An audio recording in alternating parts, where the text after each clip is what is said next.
नमस्ते dear aspirants, मैं पूनम दलाल धैया, additional SP Rewari, और आज मैं आप सभी के साथ में अपनी यूपीएससी जर्नी शेयर करना चाहूँगी। मेरी जर्नी जो है वो काफ़ी लोगों से थोड़ा सा डिफरेंट है। रीज़न बीइंग दैट कि मैंने अपनी शुरुआत सरकारी नौकरी की शुरुआत आज से तकरीबन 19 साल पहले की थी। I started as a primary school teacher way back in 2002-3।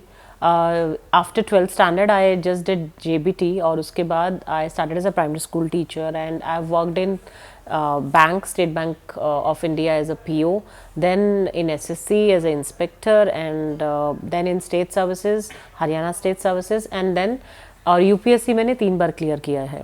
2 bar Railways में सिलेक्शन हुआ जिसे मैंने ज्वाइन नहीं किया, और 1 बार IRS-IT उसको मैंने ज्वाइन किया, उसमें काम किया, लेकिन उसके बावजूद मैंने वापस स्टेट पुलिस सर्विसेज में वापसी की, and right now I am posted at additional SP Rewari. So इतने सारे गवर्नमेंट डिपार्टमेंट्स में वर्क करके I feel that it's somewhat different than a normal journey. So let me just share कि मेरी journey में क्या रहा और कहाँ things were different for me, and what are the takeaways or which I feel कि people can learn at least, or at least they should not repeat the same mistake जो शायद मैंने की अपनी जर्नी में। सो स्टार्टिंग फ्रॉम माई अगर मैं बहुत बैक की बात करूँ तो 2002-2003 after 12th standard I did this teachers training course and I got enrolled into that, and उसके बाद में मैंने मेरी नौकरी लग गई MCD स्कूल में as a primary school teacher.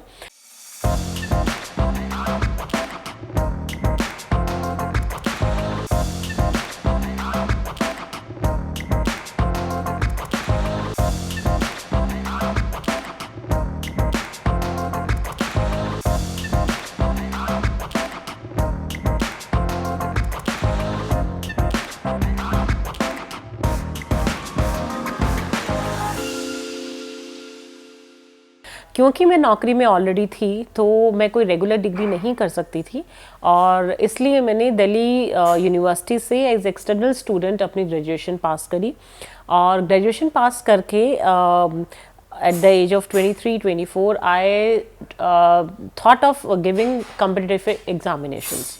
अब यहाँ पे जो टेक अवे है मेरी जर्नी से वो ये है कि जब मैं 22-23 साल की ग्रेजुएशन पूरी हुई और जब मैं सोच रही थी कि मैं कम्पिटिटिव एग्जामिनेशन दूँ, तब अगर वो कॉन्फिडेंस मुझ में होता और अगर वो एक मेंटरशिप एक मेंटर कोई गाइडेंस होती अवेलेबल, तो शायद मैं 22-23 साल की उम्र में ही UPSC का अपना पहला अटैम्प्ट देती। लेकिन मैंने अपनी सारी energies different I tried for bank PO examination that time, क्योंकि एक तो जैसे हर एस्पिरेंट को लगता है कि UPSC is not a easy thing to do, और ये हमारी आउट ऑफ रीच है, पता नहीं कितने घंटे पढ़ना पड़ेगा, क्या सब्जेक्ट लेना पड़ेगा। तो ये सब की वजह से शायद मैं भी इन्हीं सब दुविधाओं में थी, और मैंने भी UPSC को तो बिल्कुल सोचा भी नहीं, उसके बारे में सोचने की हिम्मत तक नहीं जुटा पाई। Which now as I look back and see, I feel this was really one of the biggest disaster which I did at the age of 22-23, क्योंकि at that age you are so much of energy, you are so much full of new ideas, and you are at your best time for preparation. उस time पे आप अपनी energies bank PO, SSC, graduate level, state services में लगा रहे हैं, तो उससे बेटर अगर वो सारी एनर्जी, मैंने पेपर तो सारे क्लियर किए, बट उसके बावजूद मुझे लगता है कि अगर वो सारी एनर्जी मैंने 23 साल की उम्र में ही, जब when you are at the best of everything, अगर उस टाइम पे अगर आप UPSC में लगाती मैं, तो शायद I always feel things would have been different. Now coming back to the same thing, तो मैंने UPSC के बारे में कुछ सोचा नहीं 22-23 साल की उम्र में, और उसके बाद में मैंने बैंक PO एग्ज़ाम दिया, और लकीली मैंने 3 बैंक PO एग्ज़ाम दिया, और लकीली मेरा तीनों में सिलेक्शन हुआ। उसके बाद मैंने बैंक में State Bank of India as a PO join किया, प्रोबेशनरी ऑफिसर, और वहाँ पे मैंने 2 से 3 साल नौकरी करी, और वहाँ पे दैट केम उसी टाइम पे SSC ग्रेजुएट लेवल एग्ज़ाम भी निकला हुआ था। मेरे सर्कल में काफ़ी लोगों ने SSC ग्रेजुएट लेवल एग्ज़ाम दे रखा था, तो मैंने भी वो एग्ज़ाम दिया। उसमें जब मेरा 7वां रैंक आया all over India without any coaching, ना मैंने बैंक पीओ के लिए कोचिंग ली, ना ही मैंने ग्रेजुएट लेवल के लिए कोचिंग की, लेकिन जब मेरा 7वां रैंक आया ऑल ओवर इंडिया और मेरा उसमें सिलेक्शन हुआ, तो मुझे ये लगा कि शायद अब मुझे यूपीएससी के लिए ट्राई करना चाहिए। मुझे अब ऐसा लगता है कि किसी भी एग्ज़ाम को क्लियर करने के लिए, खासकर यूपीएससी को, बहुत ज़्यादा ज़रूरी है कि आपके अंदर वो सेल्फ बिलीफ हो, वो कॉन्फिडेंस हो आपकी एबिलिटीज़ में। सबसे पहला तो वही एक चीज़ है जो आपको सबसे ज़्यादा चाहिए इस पेपर को क्लियर करने के लिए। जो मुझे लगता है कि मेरे अंदर वो 26-27 साल की उम्र में आई, 3-4 क्रूशियल साल वेस्ट करने के बाद में, अपनी एनर्जीज अलग अलग जगह डाइवर्ट करने के बाद में। तो ये एक टेक अवे है जो एस्पिरेंट्स मेरी जर्नी से ले सकते हैं कि please have self belief and confidence in your abilities. अगर आपके अंदर वो होगा then sky is definitely the limit. और जैसे और एग्ज़ाम होते हैं, यूपीएससी भी वैसा ही एग्ज़ाम है।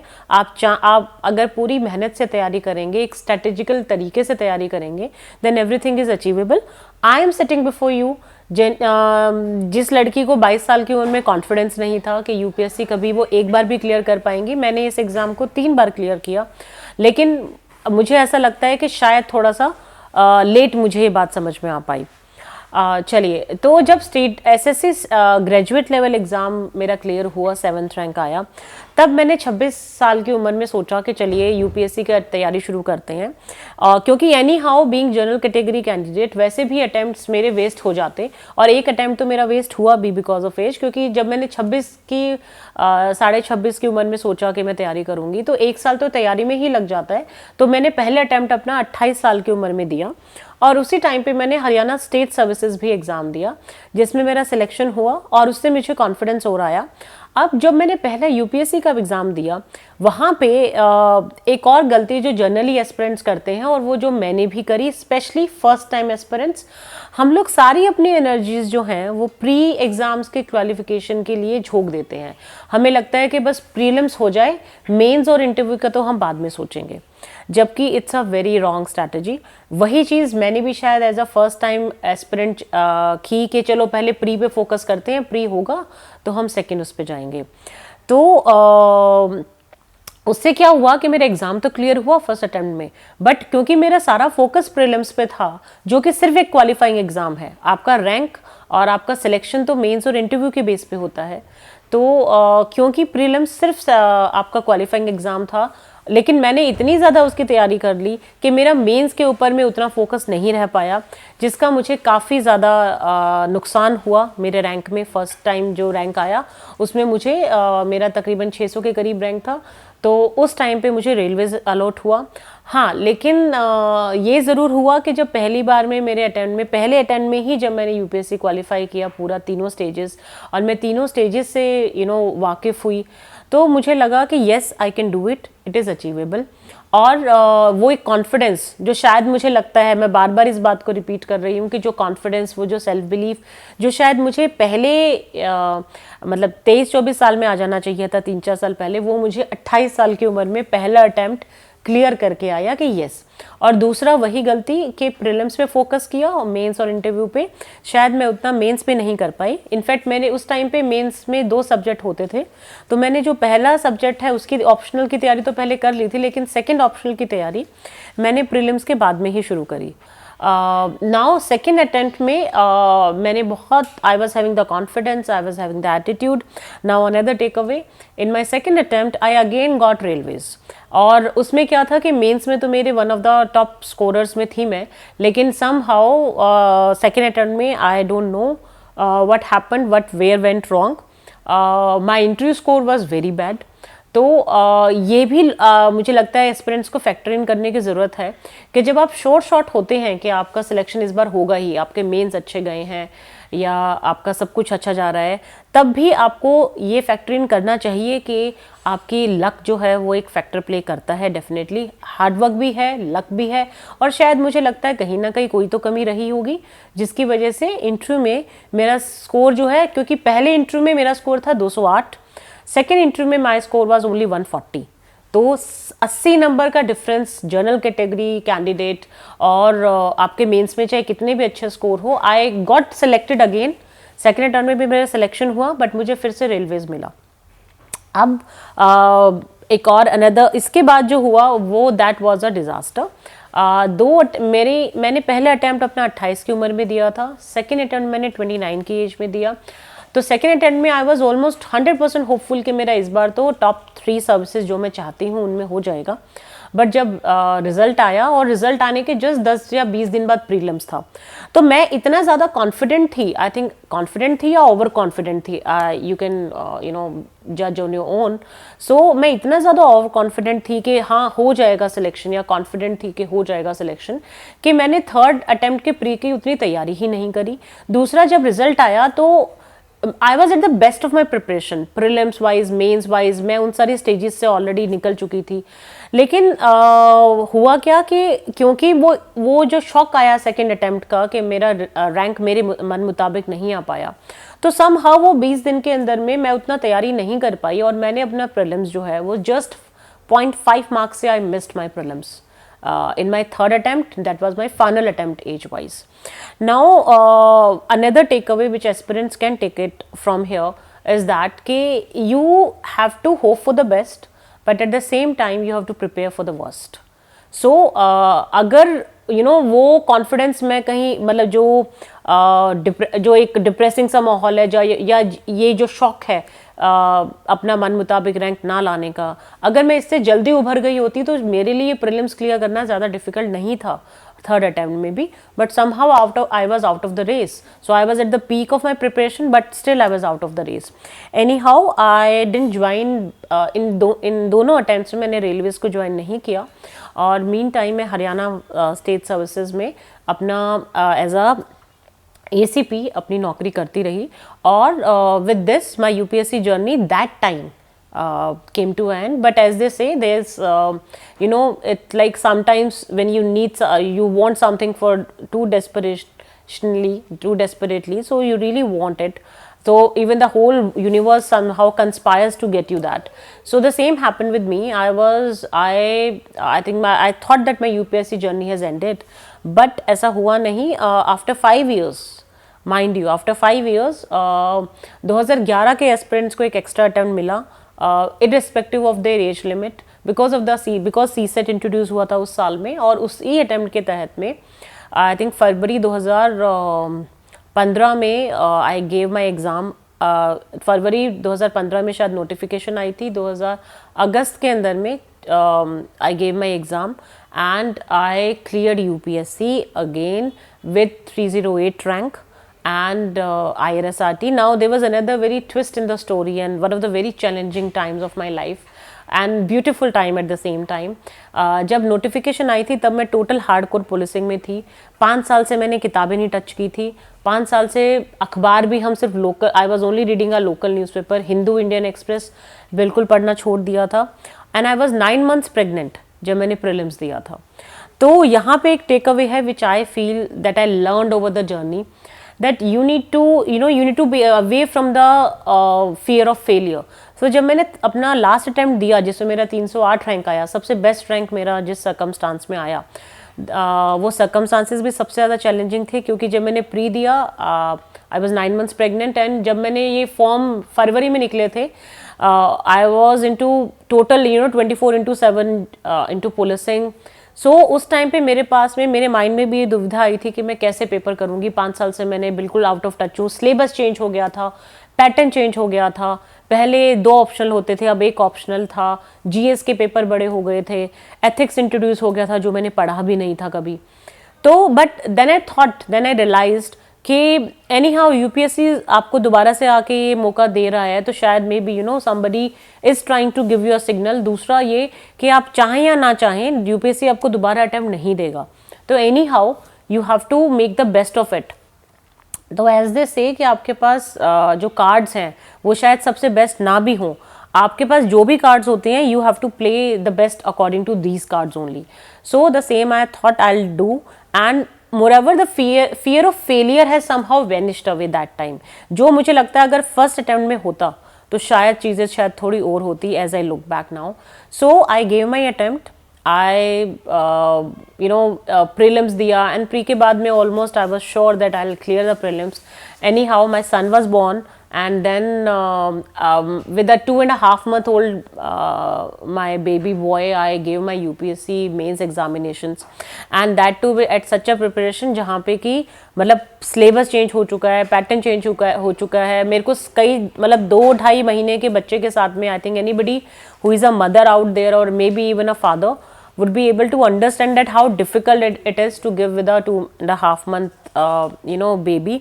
But at the same time I feel the attitude was I was very confident. I was having this attitude that doesn't matter, I will give my best, whatever best I can give, and then I'll leave rest to the God. And I feel that कि ये attitude develop करना बहुत ज़रूरी है. And then there's history that I cleared the exam. I got 308 rank. I joined it, and then again another thing. Even after serving there in IRS IT, income tax, IRS.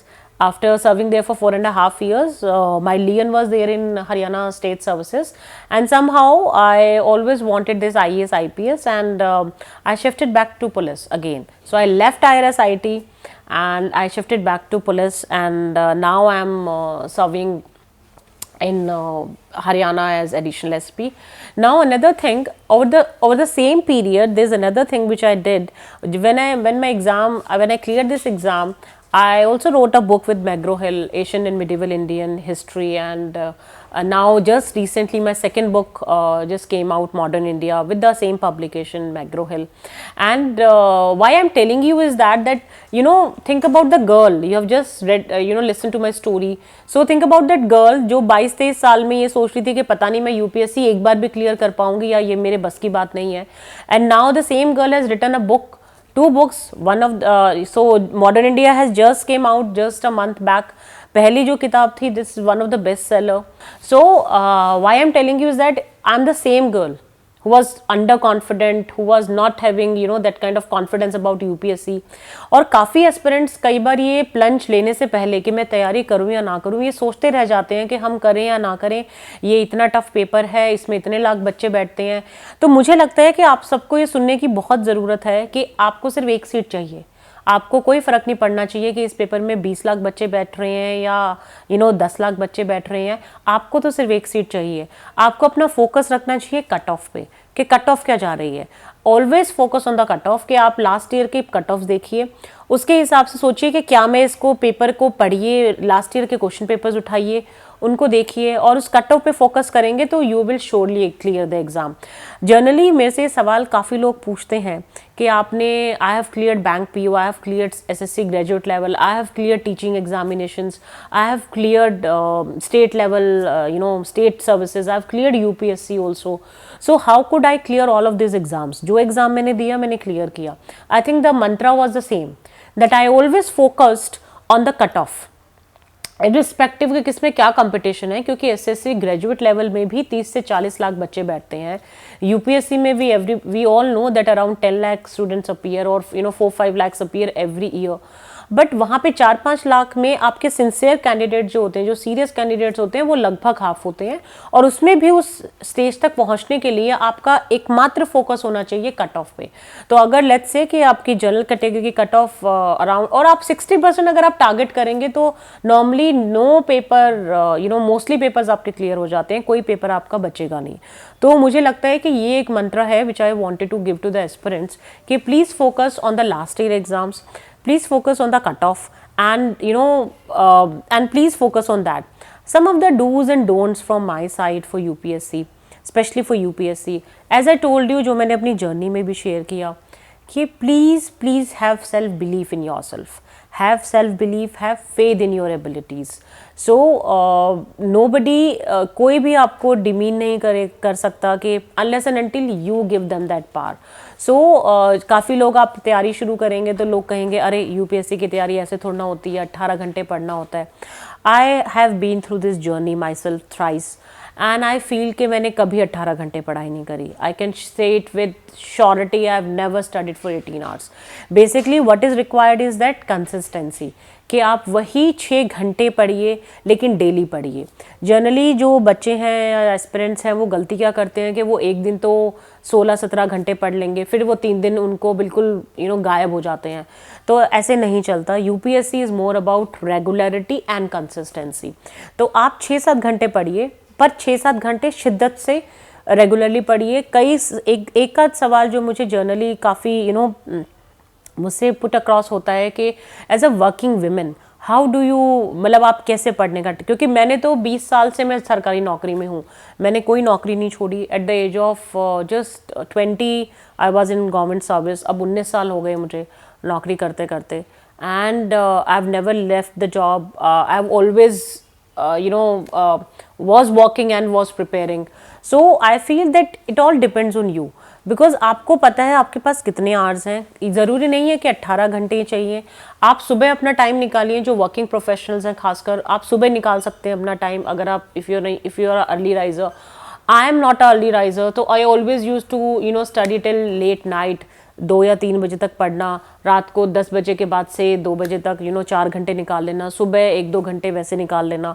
तो it's like कि 6 घंटे अगर आप consistently निकालेंगे तो कोई paper ऐसा नहीं है जो क्लियर नहीं होगा. दूसरा, आपको ये समझने की ज़रूरत है कि पेपर की डिमांड क्या है. देखिए, हर पेपर की अलग डिमांड है. बैंक पीओ की बात करें तो उसकी अलग डिमांड है. एसएससी ग्रेजुएट लेवल की बात करें तो उसकी एक अलग डिमांड है, और यूपीएससी की एक अलग डिमांड है.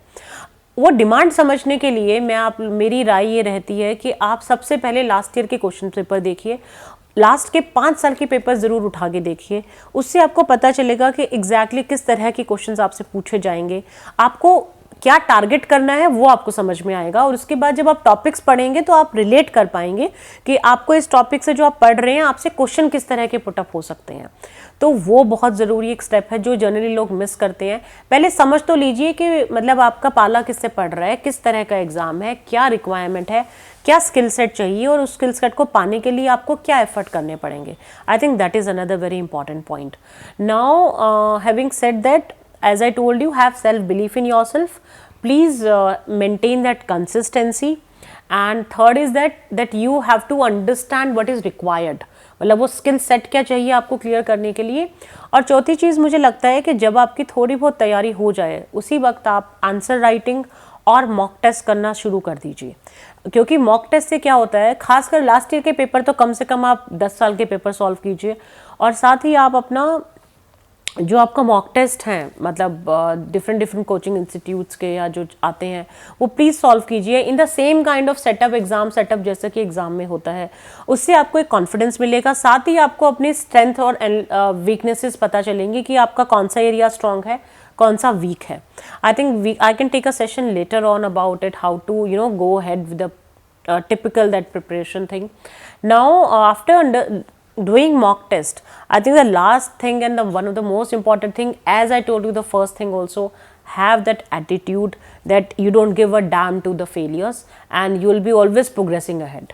तो मुझे लगता है कि वो एटीट्यूड अगर आप में आ गया तो काफ़ी चीज़ें सॉल्व हो जाती हैं. बिकॉज जब हम तैयारी भी कर लेते हैं, जिस दिन वो पेपर होता है उस दिन भी बहुत सारी चीज़ें हैं जो नेगेटिव हो सकती हैं. सपोज़ आपने पेपर खोला और आपको पहले 10 क्वेश्चन ऐसे दिख गए जो 10 क्वेश्चन के 10 ही आपको नहीं आते. उससे क्या होगा कि आपका मेंटल बैलेंस जो है इट शेक्स, और आपका जो आगे वाले क्वेश्चन है जो आपको आते हैं, you will be just in a dilemma कि इसका क्या रहेगा. तो मुझे लगता है इस पेपर में खासकर यूपीएससी के लिए you have to be very mentally strong and you have to have that attitude कि कोई बात नहीं, पहले 10 क्वेश्चन नहीं आए, आगे के 90 तो आई थिंक मैं आगे के 90 क्वेश्चन को अटेम्प्ट करके, and trust me, people have done that. You don't have to have 100% score in the prelims examination or any other examination. You have to just have the right kind of score. Focus your energies in a right way. सिर्फ pre पे जोर मत लगाइए, सिर्फ mains पे जोर मत लगाइए, सिर्फ इंटरव्यू पे नहीं. You have to, this is a holistic process. As I say, this is a marathon. It is not a sprint. अगर 1 साल में नहीं होता है तो ज़रूरी नहीं है कि आप छोड़ दें तैयारी, या मतलब you feel bad about yourself. It's a marathon.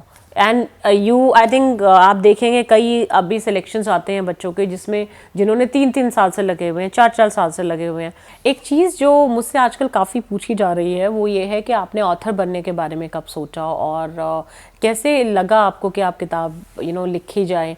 तो मुझे लगता है कि ऑथर बनने का फ़ैसला बड़ा ही मतलब इंटरेस्टिंग सा और बड़ा ही रैंडम सा था कि मेरे नोट्स काफ़ी मेरे जो जाने पहचानने वाले हैं वो फॉलो करते थे और ऐसे ही लगा तो उन लोगों ने मुझे काफ़ी मोटिवेट किया, फैमिली वालों ने मोटिवेट किया कि अरे तुम्हारे नोट्स काफ़ी लोग फॉलो करते हैं तो तुम किताब ही क्यों नहीं लिख देते हो।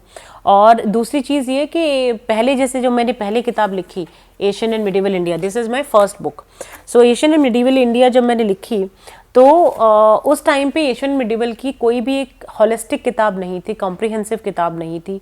और आज भी शायद I think this book is best seller only because it is filling that vacuum.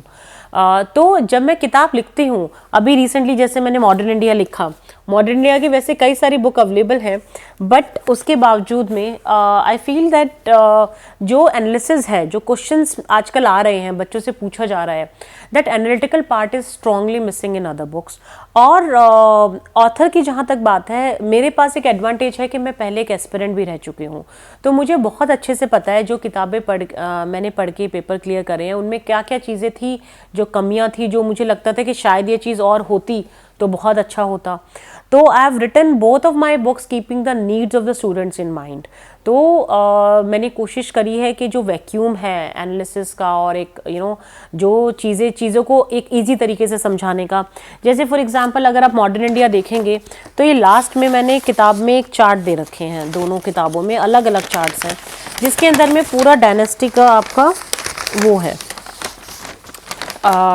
मतलब आपका ब्रिटिश कॉन्क्वेस्ट कैसे हुआ, आपका किस तरीके से मतलब कंटेम्प्रेरी भी है, आपका इवेंट्स का क्लासिफिकेशन और वर्टिकल भी है। तो चीज़ों को आसान करना, चीज़ों को सिंप्लीफाई करना, I think that's what a author needs to do for the aspirants and here I have tried that way. Now another thing which generally people ask me कि इनके अंदर में वाई डू यू मतलब किसी किताब को पढ़ा जाए तो कैसे पढ़ा जाए। आई ऑलवेज फील कि किताब, पहली बात तो आपको यूपीएससी एस्पिरेंट जनरली ये गलती करते हैं कि उनको जो कोई किताब बता दें वो उसी किताब को इट्स लाइक कि अच्छा 4 किताबें मार्केट में है, वो चारों किताब से पढ़ने की कोशिश करोगे। मुझे ऐसा लगता है ये बहुत गलत स्ट्रैटेजी है। आप अपने हिसाब से तसल्ली कीजिए आपको किस किताब से पढ़ना है और उसके बाद में please choose your sources very carefully and then stick to your sources. तो द ट्रिक इज कि 4-5 किताबों को पढ़ने की बजाय अगर आप एक किताब 4 या 5 बार पढ़ लें तो वो ज़्यादा बेटर रहेगा आपके लिए, इंस्टेड कि आपको हर बंदा जो कोई दूसरी किताब बताए और आप उसको खरीद लें और उसको वो करें। तो this is another thing. Author बनने की वजह एक ये भी थी कि मुझे ये लग रहा था कि चीज़ों को सिंप्लीफाइड तरीके से स्टूडेंट को प्रेजेंट नहीं किया जा रहा। स्टूडेंट का काम आसान करना बहुत ज़रूरी है। As a aspirant already you have to memorise so many things.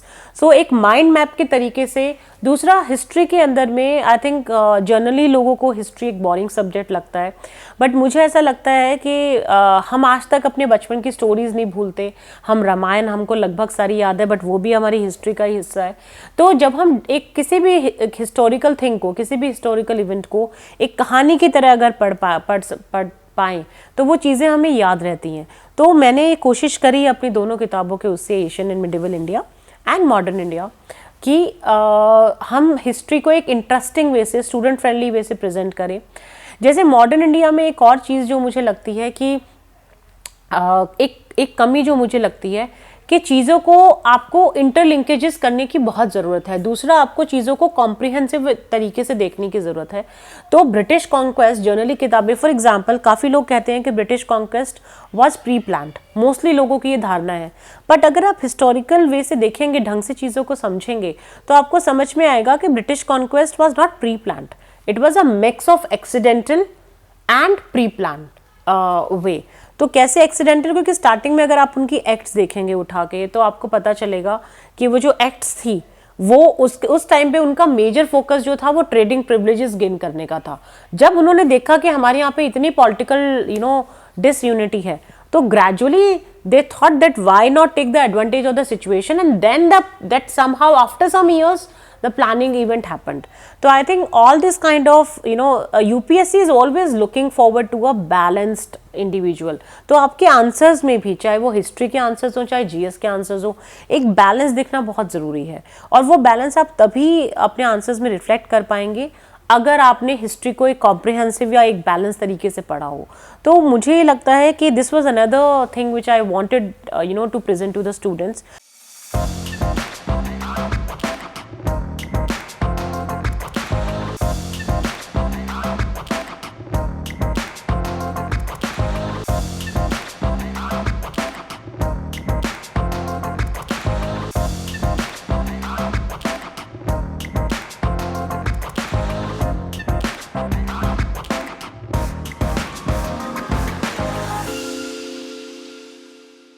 एक एस्पेक्ट जो और मैं टच करना चाहूँगी, दैट इज़ जो शायद यू नो काफ़ी लड़कियाँ फेस करती हैं इस इशू को, that is of being a working women and then they have to prepare. तो कैसे प्रिपरेशन करें, बिकॉज एक तो आप जब वर्किंग प्रोफेशनल होते हैं आपके पास ऑलरेडी आपकी जॉब की डिमांड्स होती हैं.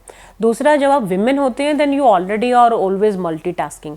आप कहीं ना कहीं पे ये घर भी संभाल रहे होते हैं, ऑफिस का भी देख रहे होते हैं, उस टाइम प्रिपरेशन करनी. और खासकर जो I every day you know at times in a once a week or twice a week I always get emails from especially ladies across country that you know I'm a mother, I want to give an attempt but how can I do it with my baby, or you know I've just been married, क्या मैं तैयारी कर सकती हूँ. तो I always feel that you know you can do whatever you want to do. You have to just make sure that you are motivated enough to do that. So it's like कि आप married हैं नहीं हैं, आप working हैं नहीं हैं, it doesn't matter. All matter is that what you want. So that kind of motivation you have to derive from yourself, and trust me, nobody else is going to give anything to you on platter. तो आपको जो कुछ भी है आपको अपनी मेहनत से अर्न करना पड़ेगा. Yes, being women you have to multitask and I feel we all are good at it. Even जो हमारे घर में आई फील जो हमसे ज़्यादा तो जो एक मेड है जो आती है सुबह 6 बजे झाड़ू पोछा लगा के मतलब अपने घर की सफाई करके और जो खाना बना के और जो 7:30 तक हम लोगों के घरों में होती है, आई थिंक उससे ज़्यादा मल्टीटास्किंग तो कोई क्या ही करता होगा. तो मुझे ऐसा लगता है कि multitasking is somehow inherent in women, and I feel that if you think you want to give any kind of attempt, you must do it. So don't wait for the best circumstances. Always try to make the best of circumstances, which I always feel. So I think that's answered it. We women are competent, efficient naturally, and I feel that if we get the right strategy, sky is the limit for us, right? Thank you.